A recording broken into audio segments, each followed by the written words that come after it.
ليه بنرسم الصليب من فوق لتحت ومن شمال ليمين؟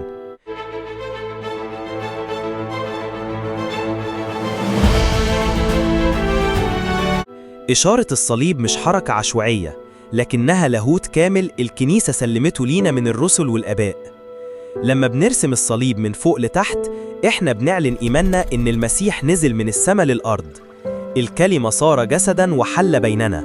يوحنا 1:14. الحركة دي بتفكرنا بالتجسد الإلهي، إن ربنا أخلى ذاته ونزل عشان يرفعنا معاه.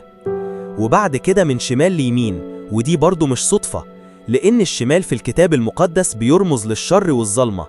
المسيح قال: ويقول للذين عن اليسار: اذهبوا عني يا ملاعين، متى 45. أما اليمين هو مكان البركة والخلاص. يأتي الملك ويقول للذين عن يمينه: تعالوا يا مباركي أبي، رثوا الملكوت المعد لكم، متى 45. فلما نرسم الصليب من الشمال لليمين، إحنا بنعلن إيماننا إن الصليب نقلنا من حالة الدينونة والظلمة لمكان النور والخلاص. القديس باسيليوس الكبير قال إن علامة الصليب قوة خلاصية تحفظ المؤمنين وتعلن سر الفداء. وذهب الفم وضح إن كل حركة في الطقس ليها معنى روحي عميق، مش مجرد عادة.